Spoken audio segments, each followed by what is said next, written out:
সত্যদিন প্রচারে RMYTC Islamic TV. হাজিরিন, কুরআনুল কারীমের সূরা আলে ইমরান 3 নম্বর সূরা কুরআনুল কারীমের এই সূরাটির 96 নং আয়াতে কারিমার মধ্যে এই ঘর সম্পর্কে মহান রব আলোচনা করলেন। তিনি বলেন, বিসমিল্লাহির রহমানির রহিম, ইন্না আউওয়ালা বাইতিন উদিআ লিন-নাসি লাল্লাযী বিবাক্কাতা মুবারাকান ওয়া হুদান লিল-আলামিন। আল্লাহু আকবার। আল্লাহ পাক রব্বুল আলামিন এখানে ইরশাদ করলেন, ইন্না নিশ্চয়, আউওয়ালা সর্বপ্রথমে, নিশ্চয় সর্বপ্রথম, উদিআ লিন-নাসি মানব মণ্ডলীর জন্য, মানব জাতির জন্য, লাল্লাযী বিবাক্কাতা বরকতময় হেদায়েতের জন্য, বরকতময় হেদায়েতের জন্য আমি বিবাক্কাতা মুবারাকান ওয়া হুদাল লিল আলামিন, এবং হেদায়েতের জন্য একটি ঘর নির্মাণ করেছে। বলে আলহামদুলিল্লাহ। কি নির্মাণ করেছে? ঘর। কিসের জন্য? হেদায়েতের জন্য। কিসের জন্য? হেদায়েতের জন্য, মানব জাতির হেদায়েতের জন্য। এই যে আমরা মানব জাতি আছি, এই মানব জাতির, সমস্ত মানব জাতিকে উদ্দেশ্য করে মহান রব আমাদের আদি পিতা আদম আলাইহিস সালাতু সালাম পৃথিবীর সর্বপ্রথম মানব, ঠিক কিনা? পৃথিবীর সর্বপ্রথম মানব হলেন আদি পিতা আদম আলাইহিস সালাতু সালাম। তিনাকে সৃষ্টি করার 2000 বৎসর পূর্বে এই গড়কে জিবরাইল আলাইহিস সালাতু সালাম এর মাধ্যমে এই গড়কে নির্মাণ করা হয়। বলে আলহামদুলিল্লাহ। বলেন তো দেখি, বুঝে থাকলে আদম আলাইহিস সালাতু সালাম আদি পিতার জন্মের কত বছর আগে এই কাবা ঘরকে নির্মাণ করা হয়েছে? 2000। কয় হাজার? 2000 বছর আগে আল্লাহ পাক রব্বুল আলামিন এই কাবা ঘর সৃষ্টির আগে আরো কিছু কথা আছে। কাবা ঘরটা সৃষ্টি হয়েছে জমিনের উপরে, ঠিক কিনা? জমিনের উপরে কাবা ঘরকে নির্মাণ করা হয়েছে। এই জমিনের আগে কি ছিল? কৌতূহল আমাদের আছে কিনা? প্রশ্ন আমাদের আছে কিনা? এই কাবা ঘর এর আগে হলো জমিন, জমিনের আগে ছিল পানি। কি ছিল? পানি ছিল। সমগ্র দুনিয়াটাই পানিতে ছিল। ওই পানি মধ্যে ফেনা হয়েছিল দেহের কারণে। ওই ফেনাগুলি এক পর্যায়ে জমা হয়ে শক্ত হয়ে গেছে।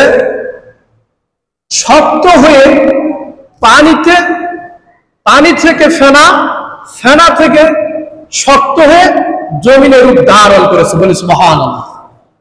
পানি থেকে, বলেন, পানি থেকে ফেনা, ফেনা থেকে জমিন, জমিন থেকে এই আমরা যাহা কিছু দেখতেছি, গাছ পালা, তরু লতা, মানুষজন সহ, পশু পাখি সহ আমরা তারপরে সৃষ্টি হয়েছি, ঠিক কিনা? তারপরে আমরা সৃষ্টি হয়েছি। আল্লাহ পাক রব্বুল আলামিন এই দুনিয়াকে সৃষ্টি করেছেন। বলেন তো দেখি কয়দিনের জানেন? হ্যাঁ, এই সমগ্র পৃথিবী তিনি সৃষ্টি করিলেন মাত্র 6 দিনে। কয় দিনে? আল্লাহু আকবার বলেন। আমি আর আপনি একটা বিল্ডিং তৈরি করলে মাসের পর মাস, বছরের পর বছর চলে যায়, ঠিক কিনা? হ্যাঁ, এত বড় সাগর, মহাসাগর, এত বড় পাহাড় পর্বত, আসমান জমিন, 7 তবক আসমান, 7 তবক জমিন, 7 তবক আসমান, জান্নাত জাহান্নাম, লৌহ কলম, এই যে আমরা যাহা কিছু শুনি এবং যাহা কিছু দেখি, যাহা কিছু আমরা শুনতে পাচ্ছি না, যাহা কিছু আমরা চর্মচক্ষু দিয়ে দেখতে পাচ্ছি না, এগুলি সব মহান রব কয়দিনে তৈরি করলেন? 6 দিনে। সুবহানাল্লাহ। এখন বলেন, এর চাইতে বড়, এর চাইতে শক্তিমান ব্যক্তি, এর চাইতে তাগতওয়ালা ব্যক্তি আর কেউ হইতে পারে? হইতে পারে? সবচাইতে শক্তিমান তাগতওয়ালা ব্যক্তি হলেন আমার রব, আপনার রব। সুবহানাল্লাহ। তিনি হলেন আমার আল্লাহ। আল্লাহু আকবার। তিনি আবার কিভাবে সৃষ্টি করলেন? তিনি কি তিনার হাত দিয়ে সৃষ্টি করেছেন? না, তিনার কথা, এই যে জবান দিয়ে শুধু বললেন কুল, কুন বলছেন আর হয়ে গেছে। সুবহানাল্লাহ। তাহলে এখন আমাদের বুঝতে হবে, এই যে মুখটা আছে, এই জবানটা আছে, এই মুখের কথার চাইতে শক্তি পৃথিবীর জমিনে আর কিছুর নাই, ঠিক কিনা? যতই মহাশক্তি পরাক্রমশালী আমরা দেখি না কেন, বিভিন্ন কিছুতে বোমা ইত্যাদি, পরমাণু বোমা, বুলেট ইত্যাদি যাহা কিছু আমরা দেখি, শক্তিধর জিনিসগুলি, এগুলি কিছুই শক্তিধর না মানুষের জবানের কাছে, ঠিক কিনা? কেন আমি বললাম? পৃথিবীর জমিনে সাগর প্রলয় হয়, পৃথিবীর জমিনে ভূমিকম্প হয়, জলোচ্ছ্বাস হয়, ঘূর্ণিঝড় হয়, যদি কোনো এক ব্যক্তি তার জবান দিয়ে আল্লাহ প্রেমিক ব্যক্তি বলতে পারে থামো, থেমে যায়। যদি জঙ্গলের বাঘকে বলে এখান থেকে চলে যাও, চলে যায়। সুবহানাল্লাহ বলুন। লাইন ধরে বের হয়ে যায় জঙ্গলা থেকে। আল্লাহু আকবার। ইতিহাসগুলি এখনো আছে। যদি ভূমিকম্পকে বলে থেমে যাও, সাথে সাথে থেমে যায়। সুবহানাল্লাহ। আগুন ধাওয়া করেছে, গ্রামের পর গ্রাম পুড়ে যাচ্ছে, শহরের পর শহর পুড়ে যাচ্ছে। যদি একবার বলা হয় তুমি এখান থেকে ব্যাক করো, আল্লাহর প্রেমিক বান্দা সেখান থেকে আগুন ব্যাক করতে বাধ্য হয়ে যায়। এই ইতিহাসও আমাদের মুসলমানদের ভিতরে হয়েছিল। সুবহানাল্লাহ। তাহলে এই জবান বড় শক্তিশালী একটি বিষয়, ঠিক কিনা? আগুন পরাজিত করে, জলোচ্ছ্বাস পরাজিত হয়ে যায়, সাগর পরাজিত হয়ে যায়। এবং আমরা জানি যে এর মধ্যে, মিশরের মধ্যে একটি লোহিত সাগর আছে কিনা? সেই সাগরের মধ্যে পানি নাই, শুধু শুধু রাষ্ট্র ক্ষমতা ওমর রাদিয়াল্লাহু তাআলা আনহু তিনি তিনার কলম দিয়ে একটি কথা লিখে দিয়েছিলেন, যদি আল্লাহর গোলাম হও হে পানি, তাহলে তুমি সাগরের মধ্যে এসে যাও। আল্লাহ পাক রব্বুল আলামিন এই কথার বরকতে পানি আজও এসেছে, এখন পর্যন্ত যাওয়ার কোনো নাম নাই। সুবহানাল্লাহ। কত পাওয়ারফুল দেখেন, সাগর মানুষের কথার উপরে নত হয়ে যায়, বনের বাঘ, বনের সিংহ মানুষের কথার উপরে নরম হয়ে যায়, মাথা নত করে দেয়। তাহলে এই জবান হলো মানুষের সবচাইতে বড় শক্তি, ঠিক কিনা? এই শক্তির জন্য টিকিয়ে রাখতে হলে কি লাগবে? লা ইয়াদখুলুল জান্নাতা জাসাদুন গুযিয়া বিল হারাম। হারাম খাওয়া যাবে না। যদি এই জবানকে পবিত্র রাখতে হয়, হারাম খাওয়া যাবে না। আপনি আর আমি যদি এখন চিন্তা করি, ও মুসলমান ভাই ও বন্ধুগণ, হারাম তো প্রতিনিয়ত আমরা খাচ্ছি। এই জবানের শক্তি যদি এমন অটুট রাখতে হয়, তাহলে কিন্তু মিথ্যা কথা বলা যাবে না, চগলখুরি করা যাবে না, কারো গালমন্দ করা যাবে না, গালি দেওয়া যাবে না। এই জবান এমন একটি শক্তিশালী জবান, আমি আপনি মুসলমান, আল্লাহ আপনাকে আমাকে দান করে দিয়েছে। এই জবান যদি সঠিক পথে আমরা পরিচালিত করতে পারি, আল্লাহ পাক রব্বুল আলামিন সেই যুগের মানুষদেরকে যদি এত কিছু দিতে পারেন জবানের কারণে, আমাদেরও অবশ্যই অবশ্যই সেই আল্লাহ এখন আছে, আমাদেরও দিতে পারে কিনা? পারে কিনা? হ্যাঁ, বোমা মারবে, বলবো ওখানেই ব্লাস্ট হয়ে যাও, হতে পারবে কিনা? জবান হলো সবচাইতে এত বোমা, এর চাইতে বড় বোমা আর হইতে পারে না। ভাই মুসলমান, শুধু আমাদের হারাম থেকে বেঁচে থাকতে হবে, মহান রবের হুকুমকে পালন করতে হবে, নবীজির তরিকে জীবনকে আমাদের পরিচালনা করতে হবে। আবু বকর রাদিয়াল্লাহু তাআলা আনহু বলেছিল, হে ভূমিকম্প বন্ধ হয়ে যাও, পায়ের গোড়ালি দিয়ে এইভাবে চেপে ধরেছিলেন মক্কা মদিনা শরীফের মধ্যে। আজও পর্যন্ত সেখানে ইতিহাসের পাতায় এখনো পর্যন্ত কোনো ভূমিকম্প হয় নাই। সেই দিন থেকে বন্ধ হয়েছিল, যে এমনকি বলা হয়েছে কিয়ামত পর্যন্ত সেখানে আর ভূমিকম্প হবে না। সুবহানাল্লাহ। কেমন পাওয়ারফুল ব্যক্তি তিনারা ছিলেন, কিভাবে হয়েছিলেন? তারা কি অন্য জগৎ থেকে এসেছিলেন? তারা তো আমাদের মতো মানুষ ছিলেন, ঠিক কিনা? কিন্তু তাদের আমল আমাদের মতো ছিল না, তাদের চিন্তা আমাদের মতো ছিল না, তাদের ভাবনা আমাদের মতো ছিল না, তাদের চিন্তা তাদের ভাবনা ছিল অন্যরকম। সেজন্য আল্লাহ পাক রব্বুল আলামিন তাদেরকে এত দামি করে দিয়েছেন। সুবহানাল্লাহ। মুসলমান বন্ধুগণ, বলতেছিলাম আল্লাহ পাক রব্বুল আলামিন ইন্না আউওয়ালা বাইতিন বুদিআ লিন-নাসি লাল্লাযী বিবাক্কাতা মুবারাকান ওয়া হুদাল লিল-আলামিন। কাবাকে মানব জাতির জন্য হেদায়েতের জন্য তৈরি করেছিলেন। সেই কাবা ঘরে যদি আমরা যাই, এই যে যারা হজ করেছেন তারাই শুধু এটাকে উপলব্ধি করতে পারতেছে, তারাই শুধু বুঝতে পারতেছেন যারা গিয়েছিলেন, তা আসলে সেখানে গেলে মনের অবস্থাটা কি হয়েছে। সেখান থেকে আসতে আর মনে চায় না, সেখানে থাকতেই মনে চায়। কেন? পরিবেশটাই অন্যরকম, মনের চাহিদাটাও অন্যরকম হয়ে যায়। সুবহানাল্লাহ।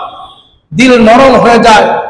সেখানে দেখবেন কাবা ঘরের চতুর্পাশে মহিলা এবং পুরুষ একসাথে তারা তোয়াফ করতে থাকে কিনা?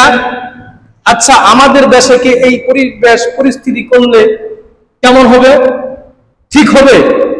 ঠিক হবে না। কেননা সেখানকার পরিবেশ আর আমাদের পরিবেশ এক না, ঠিক কিনা? সেখানকার বিষয় আর এই জায়গার বিষয় এক হইতে পারে না।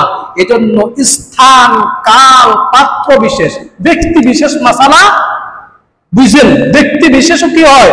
মাসালা পরিবর্তন হয়, স্থান ভেদে মাসালা পরিবর্তন হয়, সময়ের উপযোগিতে মাসালা পরিবর্তন হয়। সুবহানাল্লাহ বলুন। এই কথাগুলো মাথায় রাখবেন। সময়ের উপযোগিতে মাসালা পরিবর্তন হয়ে যায়। বলে এইটা আবার কেমন কথা? রোজা এক সময় একদিন রাখতো, এখন কি একদিন রাখি? বলেন, আমরা রোজাকে একদিন রাখি? আল্লাহ তো বলেছিলেন একদিন রাখো। কোন সময়? মুসা নবীর জামানায় একদিন রাখছে কিনা? কথা বলেন। মুহররম মাসে যে রোজা রাখি, আমরা রাখি না? আমরা রোজা রাখি, 2টা রাখি, 3টা রাখি, এরকম রাখি কিনা? কিন্তু রমজান মাস আসলে আমাদের বিধান অন্যরকম হয়ে গেছে। ইয়া আইয়ুহাল্লাযিনা আমানু কুতিবা আলাইকুমুস সিয়াম শাহরু রমাদানাল্লাযী, ওই আয়াতটা আল্লাহ পাক রব্বুল আলামিন বন্ধ করে দিয়ে আমাদের জন্য নতুন আরেকটা আয়াতকে তৈরি করে দিল। কিন্তু আয়াত আছে, আমল নাই। আয়াত আছে, আমল জারি নাই, আমল বন্ধ। হাদিস আছে, হাদিসের আমল নাই, হাদিসের আমল বন্ধ, পরিবর্তন হয়ে আরেকটা হয়ে গেছে। এটাকে বোঝার জন্য আরেকটা এক্সাম্পল দেই। আমরা এক সময় সোনার ঘরে থাকতাম কিনা? সোনার ঘরে থাকা কি জায়েজ না না জায়েজ? জায়েজ না? এটা ঠিক না? এটা তো ঠিক, ভালো। কিন্তু সোনার ঘর বাদ দিলাম কেন? বলেন। পরিবেশ, পরিস্থিতি, সময়কাল আমাদেরকে নিয়ন্ত্রণ করতেছে, ঠিক কিনা? আমরা সেই পরিবেশে পড়ে সে সময়ের প্রেক্ষাপটে চলে এসে যাওয়ার কারণে এখন আমরা টিন বিল্ডিং দিয়ে অনেকে, আবার যার নাকি এর সাইতে সমর্থন বেশি ভালো আছে, তারা 5 তলা, 6 তলা, 20 তলা, 50 তলা এরকম বিল্ডিং হইতেই আছে, ঠিক না? সুবিধা অনুযায়ী বিল্ডিং দিচ্ছি, আরাম করতেছি, এসি ফিটিং করতেছি, ফ্যান ফিটিং করতেছি, ইত্যাদি ইত্যাদি। পরিবর্তন আসছে কিনা? কিন্তু সেটাকে রেখে দিয়েছে সেই বাপদাদা। যদি বলে যে বাপদাদার সেই অবস্থান কেন ছেড়ে দিব, এটা একটা বোকামি প্রশ্ন হবে, ঠিক কিনা? হ্যাঁ, শৌখিনতার জন্য অনেক জায়গায় দেখা যায় এরকম ধরে রেখে দিয়েছে। তাই মুসলমান বলতেছি, মাসআলা এইরকম ভাবে পরিবর্তন হয়ে যায় সময়ের কালে। সুবহানাল্লাহ বলবেন না? সময়ের প্রেক্ষাপটে।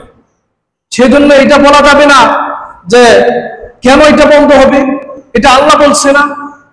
ঠিক তাহলে ওই বোকামিটাই করলেন যেমন খ্রিস্টানরা করেছে। খ্রিস্টানরা কি বললেন? তাওরাত কিতাব মুসা নবীর উপরে প্রেরণ করলেন। এখন আমাদের নবী আসার পরে তাদের দায়িত্ব ছিল যখন বিশ্ব নবী আসবে, কোরআন নাজিল হবে, এটা বাদ দিয়ে তোমরা বিশ্ব নবীকে মানবে, কোরআনকে মানবে। এটা রহিত হয়ে গেল, এটার কার্যক্রম আর নাই, এটা বন্ধ, এটা পূর্ণ সব নাই, এটার আমল পূর্ণ সব নাই। যদি তোমরা কোরআন তেলাওয়াত করো, মানো, বিশ্ব নবীকে মানো, তাহলে সওয়াব আছে। বিশ্ব নবীকে যদি তোমরা মানো তাহলে তোমরা কামিয়াবি হবে, নচেত যদি তোমরা এটাকে না মানো তাহলে জেনে রাখিও তোমরা কাফের হয়ে যাবে, বেদুইন হয়ে যাবে, আমার জান্নাতে তোমরা প্রবেশ করতে পারবে না। তাহলে ওইটা তাদের তর্ক হইল যে ওটাকে আসমানি কিতাব না, ইনজিল কি আসমানি কিতাব না, ওটাকে আল্লাহ পাঠায় নাই, আল্লাহ কি এমনি এমনি পাঠাই দিছে, এটা বাদ হয়ে যাবে। অযৌক্তিক কথা। সব নবীরা বলেছিলেন যে যখন বিশ্ব নবী আসবে আর কোরআন নাজিল হবে, সব ভাইলট হয়ে যাবে, সব বাতিল হয়ে যাবে, শুধু কোরআনকে মানতে হবে। কিয়ামত পর্যন্ত কোরআন থাকবে, বিশ্ব নবী নবী থাকবেন, এর পরে আর কোন নবী আসবেন না, এরপরে আর কোন কিতাবও নাজিল হবে না। এজন্য আমরা কিতাবের উপরে ঈমান এনেছি, বিশ্ব নবীজির উপরে ঈমান এনেছি। অতএব সময়ের সাপেক্ষে কিন্তু মাসালা পরিবর্তন হয়ে যায়, এটা এখন বুঝতে পারছেন তো, ঠিক কিনা? কিছুটা বুঝে আসছে তো? সময়ে কিন্তু পরিবর্তন আসে। বয়ান, এখানে বয়ানও পরিবর্তন চলে আসে। যখন যুদ্ধের সময় চলে আসে তখন যুদ্ধের বয়ান করে, নামাজের বয়ান, ঠিক কিনা?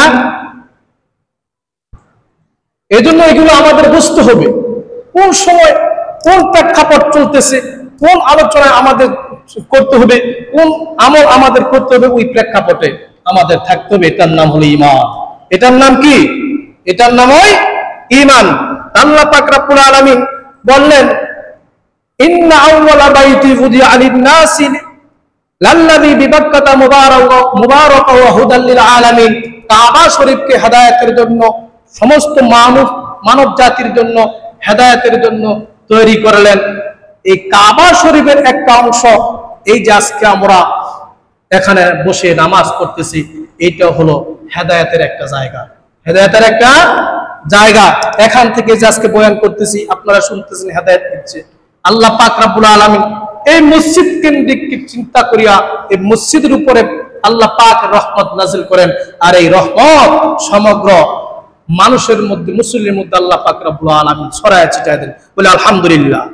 আল্লাহ পাক এই আয়াতে কারিমার মধ্যে এই আয়াতে কারিমার মধ্যে শেষ অংশে আবার বলেছেন, ফীহি আয়াতুম বাইয়িনাতুম মাকামু ইব্রাহিম। সেখানে অনেক স্পষ্ট নিদর্শন রয়েছে, যেমন মাকামে ইব্রাহিম রয়েছে। সুবহানাল্লাহ বলুন। মাকামে ইব্রাহিম বুঝেন তো?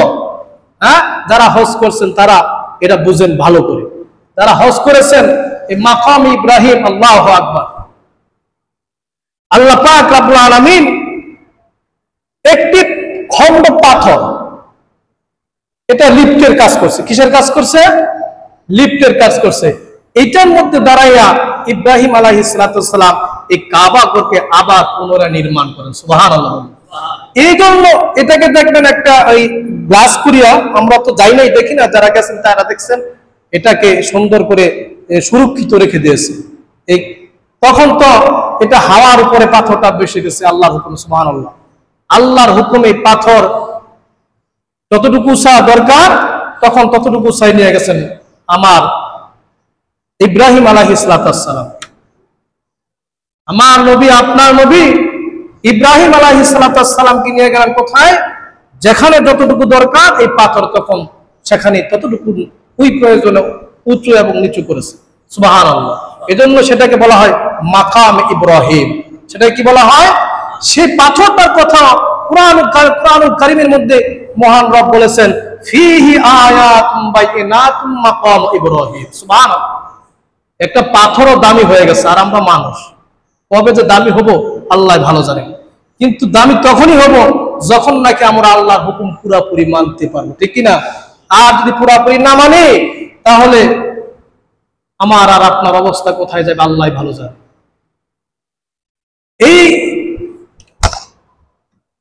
এই মাকাম ইব্রাহিম, এই কাবা ঘরের পাশে ইব্রাহিম আলাইহিস সালাতুস সালাম, তিনি ইব্রাহিম নবীজির স্ত্রী কয়জন ছিলেন বলতে পারবেন? হ্যাঁ, দুইজন। কয়জন? প্রথমতর কথা বলি, দুইজন। প্রথমে কাকে বিবাহ করেছিলেন? প্রথম স্ত্রীর নাম কি? সারা। প্রথম স্ত্রীর নাম সারা, দ্বিতীয় স্ত্রীর নাম হাজেরা। হাজেরার কথা আমাদের অনেকের মনে থাকে, ঠিক কিনা? কেননা এই হজ্জের সাথে তিনার ইতিহাস লিপিবদ্ধ আছে, ঠিক কিনা? এই কাবা শরীফের সাথে তার তিনার জীবনের ইতিহাস লেখা আছে, এটা আলোচনা করা হয়। সারাকে বিয়ে করার পরে তিনাদের ঘরে কোনো ছেলে সন্তান, মেয়ে সন্তান জন্ম নেয় না। ঘরটা যদি একটা সন্তান না থাকে ভালো লাগে? কি বলেন? কেমন যেন ঘরটা শূন্যতায় ভরে থাকে, আনমনা থাকে, ভালো লাগে না। তিনাদের বয়স হয়ে যাচ্ছে, সন্তান হচ্ছে না। এমনই সময়ে, এই আনমনা সময়ে সারা একটা পরামর্শ দিলেন যে আমাদের তো সন্তান হচ্ছে না, আমি তো সন্তান দিতে পারছি না, আমার সন্তান হবে না। সেই ক্ষেত্রে তুমি একটি কাজ করো। স্বামীকে উদ্বুদ্ধ করতেছে, স্বামীকে কি করতেছে? উৎসাহিত করতেছে, বলতেছে তুমি একটি বিয়ে করো, আরেকটি বিয়ে করো, যাতে করে আমাদের ঘরে একটি সন্তান আসে। তিনি কিন্তু প্রথম অবস্থায় রাজি না, তিনাকে অনেক কথার পরে রাজি করানো হয়েছে। তিনি বলছেন, তিনি এই কথার জবাব দিয়েছিলেন, আমি যদি বিয়ে করি তাহলে তোমার তো ভালোবাসা এটা দুই দিকে হয়ে যাবে, কমতি পড়ে যাবে তখন তোমার, এটা এজন্য তিনি রাজি হয়েছিলেন না। যাই হোক, এক পর্যায়ে তিনি পরে রাজি হয়ে গেলেন, রাজি হয়ে বিয়ে করলেন। বিয়ে করার পরে হাজেরার করে কিছুদিন পর সন্তান হয়ে গেল। এদিকে নজরটা একটু বেশি লেগে গেল, পড়ে গেল। এমন সময়ে আবার সে হাজেরা ওই যে বলছিল তুমি তো সহ্য করতে পারবা না, ঠিকই ঘটনাটা ঘটে গেল। সারা তখন বলতেছে তুমি আর এখন আমাকে আগের মতো ভালোবাসো না। এমনটা হয় কিনা আমাদের সংসারে? কি বলেন? হয় না? তখন ওই সন্তানের মায়ায় বেশি তার কাছে ভিড়ে ভালোবাসার দিকে বেশিটা ঝুঁকে গেল। সারা অন্তরে আর এটা মেনে নিতে পারতেছেন, অস্বস্তিকর বিষয়। তখন সারা এই যে অবস্থা মেনে নিতে আর পারতেছে না। তখন নবী তো তিনাদের হৃদয় তো সবসময় নরম ও কোমল থাকে। তিনি ভাবতেছেন আমি আমার সারাকে কিভাবে খুশি রাখতে পারি, এই চিন্তায় তিনি সবসময় পাগল করা থাকতেন, মগ্ন থাকতেন, বেকুলতায় সারাদিন কাটাইতেন। আল্লাহ পাক রব্বুল আলামিন তৎক্ষণাৎ আয়াতে কারিমা নাযিল করে দিলেন। সুবহানাল্লাহ বলুন। হয় ইব্রাহিম, সারা যেই কথাটা বলতেছে তুমি সেই কথাটাই মেনে নাও। সারা কি বলেছিল? সারা বলেছিল এদেরকে তুমি বনবাস দিয়ে দাও, মরুভূমিতে রেখে দিয়ে আসো, বাড়ি থেকে বের করে দাও। হিংসা কত পর্যায়ে চলে গেছে দেখেন। বাড়িতেই স্থান নাই, বাড়িতে কি নাই? জায়গা নাই। এজন্য একজন মহিলা আরেকজন মহিলাকে সহ্য করতে পারে না, এটাই বাস্তবতা। তখন আল্লাহ পাক রব্বুল আলামিন আয়াত কারিমা যখন নাজিল হয়ে গেল, যখন হুকুম চলে আসলো, তখন তিনি ওই মা হাজেরা এবং ইসমাইল যে জন্ম নিয়েছিল সেই ইসমাইলকে সহ কিছু খেজুর আর পানির মশক, একটি পানির মশক নিয়ে তিনি সেই কাবা ঘরের কাছে মরুভূমিতে চলে আসলেন। আসার পরে তিনি কোনো কথা বলতেছেন না। এমন সময়ে তিনি ওই যে ঘোড়া বহন করে চলে আসলেন, ঘোড়ার কাছে তিনাদেরকে নামাই দিয়ে ঘোড়ার কাছে চলে আসতেছেন। চলে আসার সময় কথা বলবেন, চলে আসার সময় সারা তখন মা হাজেরা তখন ডাক দিলেন, ও স্বামী, এখানে তো মানুষ নাই, পানি নাই, মরুভূমি ধুলো কোনায় শাসা করতেছে, কোনো কিছু নাই, খাবার নাই, আমাদেরকে রেখে, এই শিশু বাচ্চাকে রেখে কোথায় চলে যাইতেছে? কিছুই তো বলতেছেন না। ইব্রাহিম আলাইহিস সালাতু ওয়াস সালাম কোনো কথা বলতেছেন না, জবাব দিতেছেন না, আবার বলতেছেন, কথা জবাব দিচ্ছেন না, আবার বলতেছেন, কথার জবাব আসতেছে না। তৃতীয়বারে বলতেছে, ঠোঁটটা কাঁপতেছে আর চিৎকার করতেছে, মনে মনে বুকটা ফেটে যাইতেছে, চোখের পানি ধরধর করে ছেড়ে দিচ্ছে। এমন সময়ে তিনি শাহাদাত আঙ্গুলে ইশারা করে মা হাজারাকে বলতে লাগলেন। মা হাজারা জিজ্ঞেস করছে, ওগো নবীজি, আপনি আল্লাহর পয়গাম্বর, আপনি তো আল্লাহর হুকুম ছাড়া কোনো কিছু করেন না, শুধু আমি এতটুকু জানতে চাই এটা কি আল্লাহর হুকুম কিনা, আমাকে এখানে রেখে দিও। তখন ইশারা দিয়ে বললেন যে হ্যাঁ, শাহাদাত আঙ্গুল ইশারা দিয়ে, হ্যাঁ এটা আল্লাহর হুকুম। তখন বলছে মা হাজরাত, তাহলে চিন্তা করিবেন না, আমার আল্লাহ যেহেতু আমাকে এখানে আমার সন্তানকে নিয়ে থাকার হুকুম দিয়েছে, আপনি নিশ্চিন্তে চলে যান, আল্লাহ আমাকে কষ্ট দিবেন না। সুবহানাল্লাহ বলুন। আল্লাহর হুকুম আর আল্লাহ কত ভালোবাসতেন।